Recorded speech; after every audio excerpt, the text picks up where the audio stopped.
36 में से 32 गुण मिलते थे। शादी बड़ी धूमधाम से हुई, 2 बच्चे भी हो गए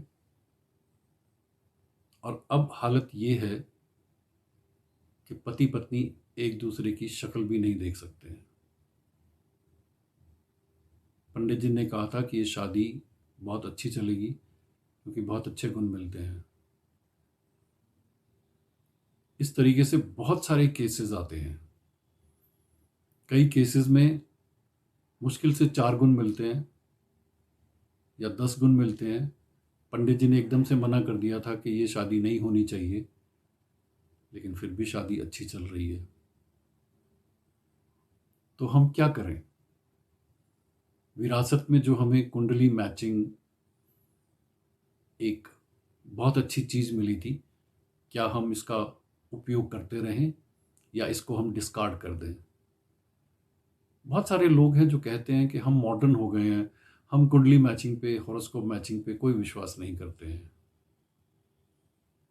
आज इसके बारे में बात करते हैं कि शादी से पहले आपको क्या करना चाहिए। कुंडली का मिलान करना चाहिए या नहीं करना चाहिए, या कोई और जरिया है जिससे आपको एटलीस्ट थोड़ा सा आइडिया आ जाए कि ये शादी टिकेगी या नहीं टिकेगी। समय के हिसाब से बहुत सारे चेंजेस आ गए हैं।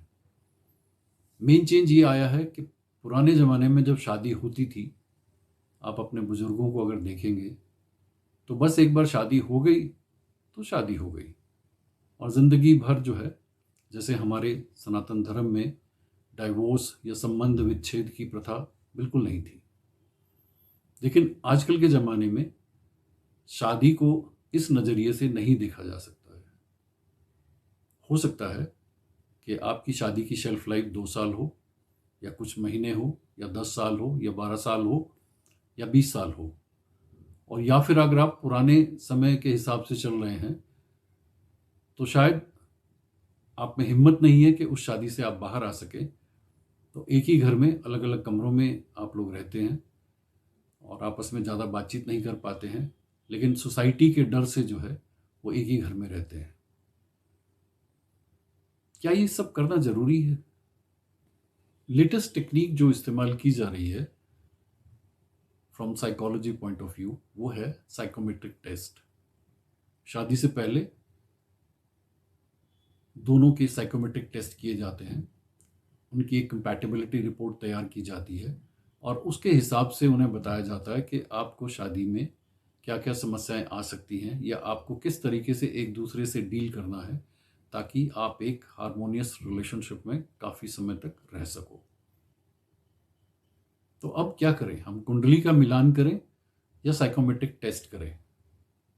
मैं एक लेटेस्ट केस के बारे में बात करता हूँ। 8 साल से दोनों डेट कर रहे हैं।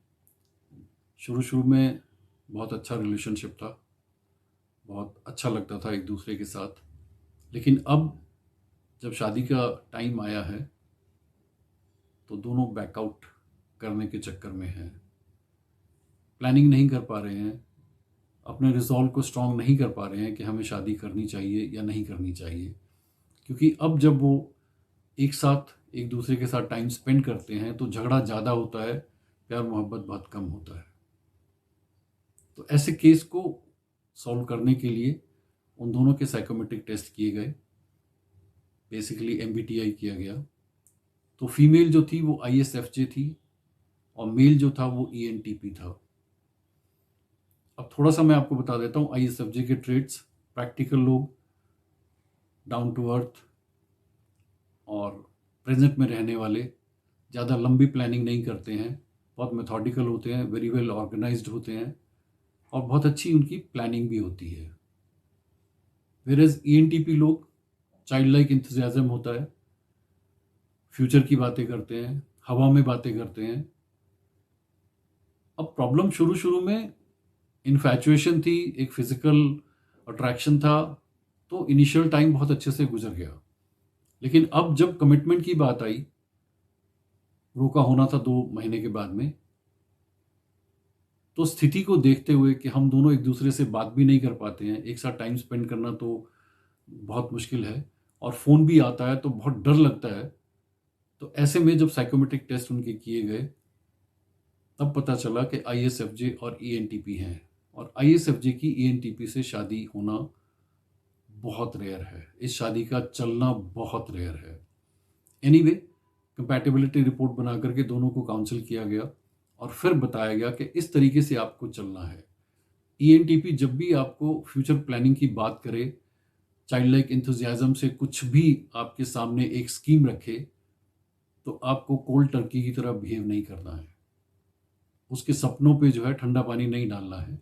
आपको थोड़ा सा उसके साथ मिल करके चलना होगा, उसको सुनना होगा, उसको एकदम से ऐसी फीलिंग नहीं देनी है कि मैं बोर हो रही हूँ, एट्सेट्रा एट्सेट्रा। तो समझने की कोशिश करिए कि जब भी आप शादी के बंधन में बंधना चाहते हैं, अगर आप साइकोमेट्रिक टेस्ट करवा लेते हैं और अपनी एक कंपैटिबिलिटी रिपोर्ट बना लेते हैं, इससे आपको काफ़ी आइडिया हो जाएगा कि मेरे अंदर कौन कौन सी ऐसी चीज़ें हैं जो मेरे पार्टनर के लिए एक बहुत बड़ा टर्न ऑफ है, और वो इन बातों से इरिटेट हो रहे हैं, और हमारी जो रिलेशनशिप है, जो बहुत अच्छे एक नोट पे शुरू हुई थी, वो गलत दिशा में जा रही है। तो साइकोमेट्रिक टेस्ट करवाना बहुत ज़रूरी है। लेकिन क्या सिर्फ साइकोमेट्रिक टेस्ट करवा लेने से ही आपकी शादी आने वाले टाइम में स्ट्रांग रहेगी? ये देखना बहुत ज़रूरी है। हम यहाँ पर कुंडली मैचिंग को इग्नोर नहीं कर सकते हैं। कुंडली मैचिंग में बेसिकली 36 गुण की जो बात होती है, उसमें से 3 चीज़ें बहुत इंपॉर्टेंट है। एक योनि का मैच करना, एक बकूट का मैच करना, और एक नाड़ी का मैच करना। ये 3 चीज़ें अगर आपकी अच्छे से मैच होती हैं, बाकी अगर मैच ना भी करें तो भी फ़र्क नहीं पड़ेगा।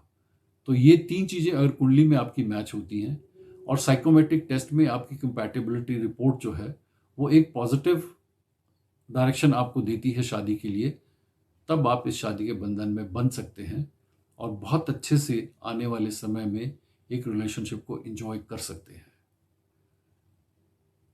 किसी भी चीज़ को लेकर के, चाहे कुंडली मिलान ले लो आप, चाहे साइकोमेट्रिक टेस्ट ले लो, आप 100% श्योर नहीं हो सकते हैं। जैसे मैंने पहले भी कहा कि 36 में से 32 गुण मिलते थे, फिर भी एक दूसरे के साथ में उनको टाइम स्पेंड करना अच्छा नहीं लगता है। साइकोमेट्रिक टेस्ट में भी अगर बहुत अच्छे से एक दूसरे से आपकी पर्सनैलिटी मैच करती है, फिर भी ज़रूरी नहीं है कि आपकी शादी जो है वो टिक जाएगी। सिर्फ ये एक आपको थोड़ा सा आइडिया दे सकते हैं कि आने वाले टाइम में अगर ये वाली कुंडली मैचिंग और साइकोमेट्रिक टेस्ट आप कर लेते हैं तो किस किस्म की प्रॉब्लम आ सकती है, और उसको जो है आपने किस तरीके से देखभाल करनी है, ताकि ऐसा ना हो कि सडनली आपको सरप्राइज मिले कि सब कुछ ठीक चल रहा था, लेकिन अब ऐसी हालत है कि हम एक दूसरे को झेल नहीं पा रहे हैं। So all the best, get married, go ahead, but do meet a pandit ji as well as a psychologist. All the best. आपके चेहरे की मुस्कुराहट बता रही है कि कुछ चीज़ें आपको इसमें अच्छी लग गई हैं।